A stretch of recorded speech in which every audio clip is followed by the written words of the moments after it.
नमस्कार, मी doctor Nilesh Balkawade, clinical head OSS fertility Pune. पुण्यामध्ये आपले वाकड आणि खराडी इथे 2 सेंटर्स आहेत. त्यासोबतच आपण महाराष्ट्रामध्ये नाशिक इथे सेंटर सुरू केलेलं आहे. एआरटी कॉन्क्लेव्ह किंवा ओएसएसची ॲन्युअल वार्षिक कॉन्फरन्सच्या निमित्ताने आज आपण इथे भेटत आहोत आणि आज आपण इथे एक नवीन इनिशिएटिव्ह लॉन्च केलेला आहे या कॉन्फरन्सच्या निमित्ताने, रिप्रोड्यूस नावाचा. याच्यामध्ये 2 अर्थ आहेत. रिप्रोड्यूस म्हणजे नॉलेज तुमचं तुम्ही पुन्हा रिप्रोड्यूस करा, आणि सेकंडली पेशंट्सला रिप्रोड्यूस करायला म्हणजे त्यांची पुढची ऑफस्प्रिंग तयार करायला मदत करा. So acquire knowledge and reproduce to reproduce असा याच्या मागचा मेसेज आहे. या मागचा नॉवेल इनिशिएटिव्ह मी हा म्हणेल की प्रत्येक वेळेला ॲडव्हान्स फर्टिलिटी ट्रीटमेंट्स घेणं पेशंटला शक्य नसतं किंवा फर्टिलिटी सेंटरपर्यंत पोहोचणं शक्य नसतं. सो ही इन्फॉर्मेशन असणं गरजेचं आहे प्रत्येक गायनेकॉलॉजिस्टला की ॲडव्हान्स फर्टिलिटी ट्रीटमेंट ऑप्शन्स काय काय अवेलेबल आहेत. कॉम्प्लिकेटेड केसेसमध्ये देखील आपण कशा प्रकारे चांगली ट्रीटमेंट अवेलेबल करून देऊ शकतो, आणि त्यासाठी हे नॉलेज शेअरिंगसाठी प्रत्येक गायनेकॉलॉजिस्टपर्यंत पोहोचणं पर्सनली इम्पॉसिबल असतं. आणि त्यासाठी आम्ही एआरटी कॉन्क्लेव्ह या कॉन्फरन्स ऑर्गनाईज केलेली आहे, ज्याद्वारे आपण रिप्रोड्यूस ही एक मोहीम लॉन्च करतो आहे. त्यासोबतच हे इनिशिएटिव्ह ऑनगोईंग असेल, जिथे आम्ही वर्षातनं प्रत्येक महिन्याला एक CME ऑर्गनाईज करू आणि एक इंटरनेटवरती एक वेब बेस्ड आपण प्लॅटफॉर्म लॉन्च केलेला आहे रिप्रोड्यूस नावाचा, ज्यामध्ये डॉक्टर्स त्यांच्या क्वेरीज पेशंट्सबद्दलच्या इन्फॉर्मेशन्स काही आमच्यासोबत शेअर करून त्याच्यावरती आमचा अभिप्राय मागू शकतात, त्याच्यावरती आमचं इनपुट्स मागू शकतात. आणि सोशल मीडिया हँडल्स जसं की व्हॉट्सअप असेल, फेसबुक मेसेंजर असेल, इथे देखील काही ग्रुप्स फॉर्म करून आम्ही याच्याबद्दलचं नॉलेज शेअरिंग करू शकतो. सो मला असं वाटतं की डॉक्टर्सनी हा इनिशिएटिव्हची फायदा घ्यावाच, पण हा पेशंटपर्यंत फायदा पोहोचला पाहिजे, हा या मागची भावना ओएसएसची आहे. धन्यवाद. तर आम्ही काही नवीन इनिशिएटिव्ह याच्या आधी पण लॉन्च केलेले आहेत, जसं की वी कॅन कन्सीव्ह, चुप्पी तोडो असा एक इनिशिएटिव्ह आपण रिसेंटली लॉन्च केला मेल इन फर्टिलिटीसाठी, की प्रत्येकाने बोललं पाहिजे फर्टिलिटीबद्दल. बऱ्याच वेळेला एक न्यूनगंड असतो स्त्री किंवा पुरुषांमध्ये, फर्टिलिटीबद्दल बोललं जातं. सो असा एक इनिशिएटिव्ह आपण लॉन्च केला, आणि आज आपण एक नवीन इनिशिएटिव्ह इथे एआरटी कॉन्फरन्सच्या अनुषंगाने लॉन्च करतोय, आणि त्याचं नाव आहे रिप्रोड्यूस. रिप्रोड्यूसचा अर्थ म्हणजे नवीन जनरेशनला जन्म देणं असं आहे इंग्लिशमध्ये रिप्रोडक्शन. पण इथे रिप्रोड्यूसचा अर्थ म्हणजे आपलं नॉलेज रिप्रोड्यूस करणं, म्हणजे नॉलेज एक्वायर करणं आणि तेच नॉलेजचा पुढे वापर करणं, असाही त्याचा अर्थ आहे. सो रिप्रोड्यूस टू रिप्रोड्यूस असा त्याचा अर्थ आपण घेतलेला आहे. या अर्थामध्ये 2 अर्थ आहेत. पहिलं, आम्ही नॉलेज शेअरिंग प्लॅटफॉर्म तयार केलेला आहे सगळ्या गायनेकॉलॉजिस्टसाठी. सो बऱ्याच वेळेला काय होतं की एखादी गोष्ट आपल्याला येत असेल तर आपण त्याला ट्रेड सिक्रेट म्हणतो आणि फक्त आपल्यापर्यंतच ते ट्रेड सिक्रेट ठेवायचं. पूर्वीच्या काळामध्ये वैद्य असायचे, ते आपली विद्या जाईल म्हणून ते नॉलेज शेअर नाही करायचे. मला आठवतं माझे आजोबा वैद्याचं काम करायचे आणि त्यांना बरेच आयुर्वेदिक मेडिसिन्स माहिती असायचे, दुर्गाचा वापर किंवा अनेक गोष्टींचा वापर कसा करायचा हे माहिती असायचं. पण आज तसं राहिलेलं नाही की आपण नॉलेज शेअरिंग नाही केलं तर आपण ग्रो नाही होऊ शकत. So knowledge sharing platform create करणं हे एक महत्वाचं आम्ही आमचं कर्तव्य मानलं, कारण आम्ही प्रत्येक पेशंट ट्रीट नाही करू शकत. गायनेकॉलॉजिस्ट हे खूप इम्पॉर्टंट लोक आहेत जे बेसिक इन्फर्टिलिटी ट्रीट करू शकतात, IUI करू शकतात लेवल 1 क्लिनिक्समध्ये, आणि ज्या काही ऍडव्हान्स गोष्टी आहेत ज्यांना नॉर्मली कन्सीव्ह करता येणं शक्य नाही, अशांसाठी ओएसएस फर्टिलिटी आहेच, की जिथे आम्ही गेल्या 3 वर्षांपासून डे 1 पासून ऍडव्हान्स गोष्टी करतो आहे. ब्लास्टोसिस्ट कल्चर असेल, IVF असेल, ICSI असेल, लेझर असिस्टेड हॅचिंग असेल, pre implantation genetic testing, endometrial receptivity array. भारतामधलं पहिलं IVM टेक्नॉलॉजीचं बाळ ओएसएस फर्टिलिटीमध्ये जन्मलेलं आहे. इन व्हायट्रो मॅच्युरेशन नावाची टेक्निक बेल्जियम सोबत आपण असोसिएटेड आहे. बेल्जियम या देशासोबत असोसिएट होऊन सरांनी ती टेक्नॉलॉजी आपल्या इथे आणलेली आहे, आणि त्याच्याद्वारे आपण IVF द्वारे देखील बाळ आपण दिलेलं आहे. भारतामधलं पहिलं बाळ देण्यामध्ये आम्ही यशस्वी झालेलो आहोत. सो अशा काही टेक्निक्स आपण आणल्याच, पण मला असं वाटतं एक सोशल रिस्पॉन्सिबिलिटी म्हणून देखील आपण काम केलं पाहिजे, आणि त्याच्या अंतर्गतच बाकीच्या गायनेकॉलॉजिस्टला पण फर्टिलिटीचं बेसिक नॉलेज ते काही प्रमाणात असतंच, पण काही ऍडव्हान्स नॉलेज शेअरिंग आणि काही केसेसमध्ये डिफिकल्टीज येतात. सो नॉलेज शेअरिंग इम्पॉर्टंट आहे. काही गोष्टी आम्ही त्यांच्याकडनं शिकतो, की काही कॉम्प्लिकेटेड केस असेल, नवीन केस असेल तर आम्हालाही अभ्यास करायला लागतो. सो नॉलेज शेअरिंग 2 वेज असेल. त्यासाठी आम्ही रिप्रोड्यूस लॉन्च करतो आहे. फिजिकल नॉलेज शेअरिंग असेलच आमच्या कॉन्फरन्सेस थ्रू. जसं एआरटी कॉन्फरन्स आपली आज होते आहे, तशाच कॉन्फरन्सेस दर महिन्यामध्ये आपण सीएमईच्या स्वरूपामध्ये कंडक्ट करणार आहोत, ज्या पॉकेट्समध्ये गायनेकॉलॉजिस्टला हँडल करतील. एआरटी कॉन्क्लेव्हद्वारे आपण अनेक गायनेकॉलॉजिस्टद्वारे आता 150 पेक्षा जास्त गायनेकॉलॉजिस्टनी या कॉन्फरन्ससाठी रजिस्ट्रेशन केलेलं आहे. त्यासोबतच वर्कशॉप म्हणजे हँड्स ऑन वर्कशॉप्स मध्ये 70 ते 75 गायनेकॉलॉजिस्टनी ऑलरेडी सकाळपासून आज या वर्कशॉपचा लाभ घेतलेला आहे. सिमिलर नॉलेज शेअरिंग हे इंटरनेटवरती अवेलेबल असेल. इंटरनेटवरती आपण रिप्रोड्यूस अशी एक साईट लॉन्च केलेली आहे ओएसएस फर्टिलिटी वरच्या वेब पेजवरती, की या पेजवरती ते क्वेरीज त्यांचे टाकू शकतात आणि त्या क्वेरीजला इमिजिएटली आन्सर मिळू शकतं. आणि त्यांना समजा डायरेक्टली कनेक्ट करायचं असेल तर त्यांचे आम्ही सोशल मीडिया प्लॅटफॉर्म्सवरती व्हॉट्सअप असेल किंवा काही ग्रुप्स असतील याद्वारे देखील आम्ही नॉलेज शेअरिंग करणार आहोत. सो मला असं वाटतं ओव्हरऑल जरी रिप्रोड्यूस हे गायनेकॉलॉजिस्टसाठी असलं तरी त्याचा बेनिफिट पेशंट एंड पर्यंत होणार आहे. अजून एक गोष्ट याच्यामध्ये ऍड करायची आहे, जसं मी लास्ट आपल्या प्रेसमध्ये सांगितलं होतं मागच्या वेळी, की आम्ही सोशली लोकांना पेरिफेरी पर्यंत पोहोचतो. सो आम्ही कॅम्प्सच्या स्वरूपामध्ये गेल्या 3 वर्षामध्ये साधारण 180 पेक्षा जास्त कॅम्प्स आपण कंडक्ट केलेले आहेत आणि 4,500 ते 5,000 पेशंट्स पेक्षा जास्त पेशंट्स पर्यंत आपण डायरेक्टली कनेक्ट झालेलो आहोत. या एरियाजमध्ये पण रिप्रोड्यूस कसं लॉन्च करता येईल याचा आम्ही विचार करतोय. सो जिथे जिथे आम्ही कॅम्प्स करू तिथल्या डॉक्टर्सला रिप्रोड्यूसचा लाभ व्हावा आणि ते सुद्धा जोडले जावेत यासाठी देखील आम्ही प्रयत्न करत आहोत. जसं की उद्या आमचा कराडमध्ये कॅम्प आहे, पण कराडमधल्या डॉक्टर्सशी असोसिएट होऊन आम्ही तिथे काही नॉवेल इनिशिएटिव्ह लॉन्च करणार आहोत. सो ज्या ज्या एरियामध्ये आम्ही कॅम्प्स करतो तिथल्या डॉक्टर्सला सुद्धा याचा हेल्प व्हावा आणि फायनली पेशंट एंड पर्यंत हा बेनिफिट जावा, ही रिप्रोड्यूस मागची भावना आहे. आणि मला असं वाटतं की once we share knowledge we grow, आमचंही नॉलेज याच्या मागे वाढेल आणि याचा एंड टू एंड बेनिफिट पेशंटला मिळेल अशी मी या दरम्यान एक अपेक्षा आणि आशा व्यक्त करतो. धन्यवाद. नक्कीच सर, धन्यवाद.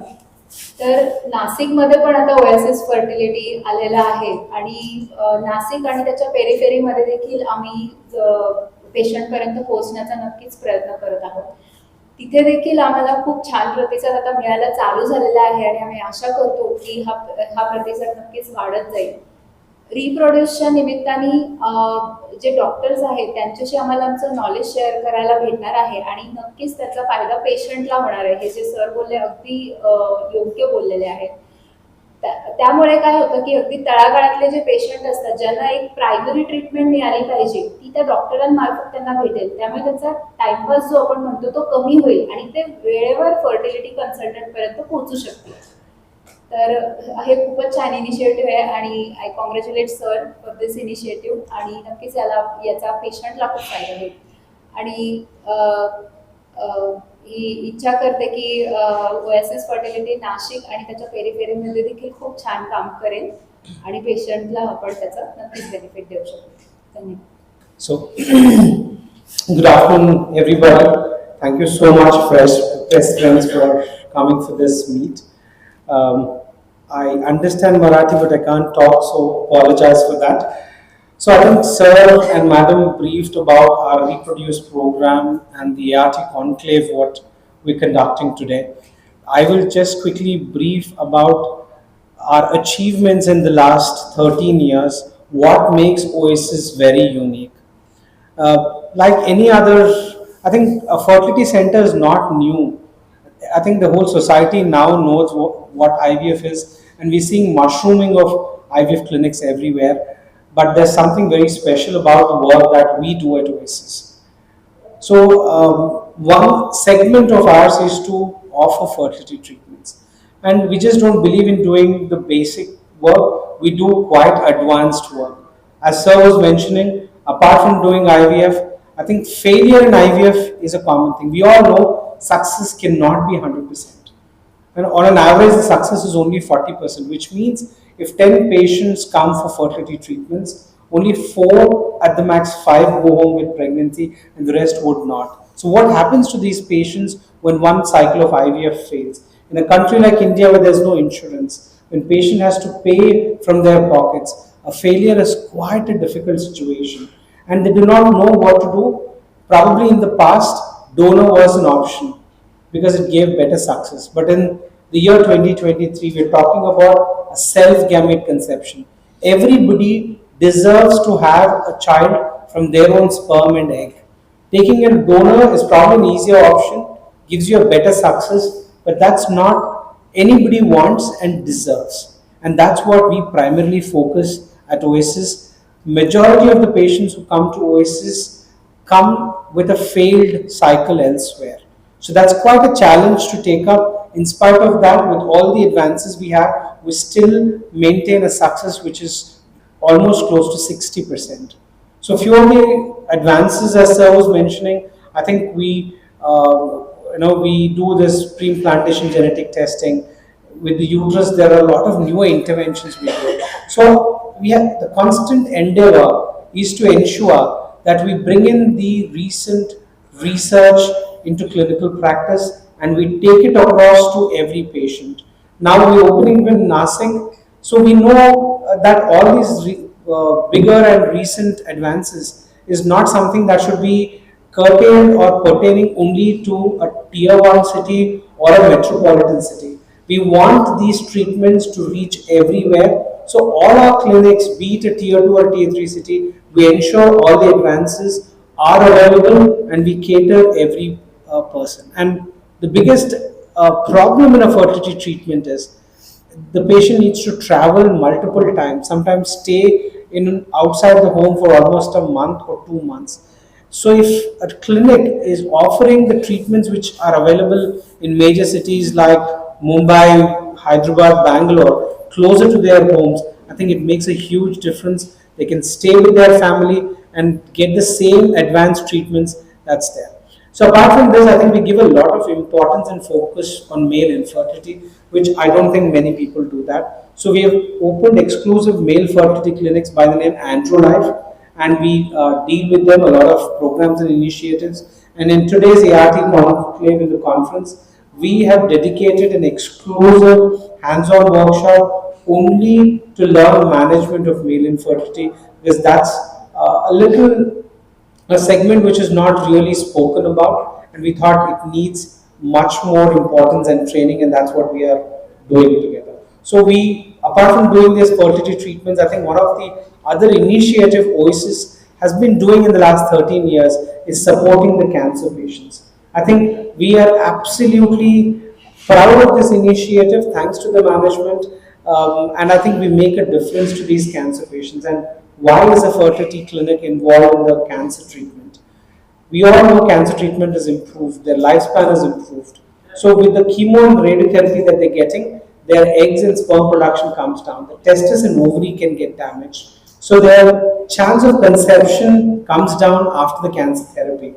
And so what we can do, a simple thing is to freeze their eggs or sperm even before they can start the cancer treatment. And that simple one-step measure will help these couples have their own children with their own DNA and gametes in the future. And in the last 10 years or so, we must have helped thousands of such cancer patients, and we take this initiative to every clinic that we open up. Academics has been another important venture, be it at Pune, Hyderabad, or all other branches. We ensure that we run fellowship programs for gynecologists so that we can train them and they can go and spread the state-of-art treatment and knowledge a little bit more than what it is currently. So that has been our achievements in the last few years, and we are absolutely happy to do this ART conclave again in Pune. And once again, thank you all the electronic and print media, press friends for the support throughout. I think without your support in helping us bring the awareness of what's the right thing to do, where has science reached in the current day, I don't think our mission would have accomplished. So thank you so much for being a part of this journey of Oasis in Pune and in the country as well. Thank you everyone. किंवा एक्सी मध्ये एक फरक आहे. Basically आपण जेव्हा IVF करतो किंवा एक्सी करतो त्यावेळेला आपण त्या स्त्रीला काही इंजेक्शन्स देत असतो एग्स ग्रो करण्यासाठी साईजमध्ये. फायनल एक इंजेक्शन देतो आपण एग्स मॅच्युअर होण्यासाठी, कारण एग्स मॅच्युअर झाल्याशिवाय ते एग्स यूज करता येत नाही गर्भ बनवण्यासाठी. ओके. सो त्याला मॅच्युअर किंवा M2 एग असं म्हणतात. सो जर ते एक मॅच्युरिटी जर शरीरात झाली त्याला आपण ते जनरली मॅच्युअर झालेलं एक आपण बाहेर काढतो, त्याला आपण IVF द्वारे यूज करतो. त्यासाठी आपल्याला इंजेक्शन देणं गरजेचं आहे आणि त्या इंजेक्शनसाठी पुन्हा कॉस्टिंग येणार आहे, राईट.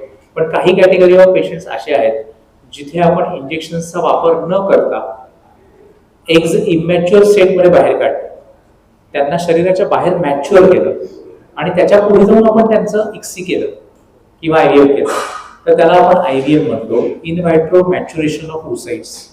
ओके. आणि ओएसिस मध्ये आपण कॅपा मॅच्युरेशन करतो, म्हणजे ही वेगळी पद्धत आहे IV मॅच्युरेशन करण्याची एकशी, आणि त्यामुळे रिझल्ट थोडेसे जास्त बेटर आहे. म्हणजे बेल्जियमच्या सोसायटी सोबत इन्व्हॉल्व्ह होऊन आपण एक जॉईंट इनिशिएटिव्ह लॉन्च केलेला आहे. Of course doctor Krishna Chaitanya head करतायत, डॉक्टर दुर्गा आहेत, डॉक्टर दुर्गा राव आमच्या मेडिकल डिरेक्टर ओएसिसच्या हे प्रोजेक्ट हेड करतायत. आणि भारतामध्ये पहिलं IVM बेबी, सो ज्यांना इंजेक्शन घेण्याची गरज कमी होईल, कॉस्ट कमी होईल, इंजेक्शनचे काही जे थोडेफार दुष्परिणाम आहेत, ऑफकोर्स आपण दुष्परिणाम कमी होऊन या डोसमध्ये यूज करत असतो, पण जे काही थोडेफार दुष्परिणाम आहेत ते होणार नाही कारण इंजेक्शनच आपण वापरणार नाही. आणि अशाद्वारे ड्रग फ्री IVF त्याला आम्ही म्हणतो, सो ज्याला IVM म्हणतो. त्याचा दुसरा फायदा असा होईल की त्याच्यामुळे कॉस्ट कटिंग होईल. कमीत कमी पैशांमध्ये पेशंटला IVF ट्रीटमेंट देऊ शकतो. ऑलमोस्ट 40 to 40% आसपास. बेसिकली अशा खूप पेशंट्स आपल्याला वाईट पण वाटतं, एक एम्पॅथी असते पेशंट बरोबरची की कॅन्सर यंग पेशंट मध्ये झालेला आहे.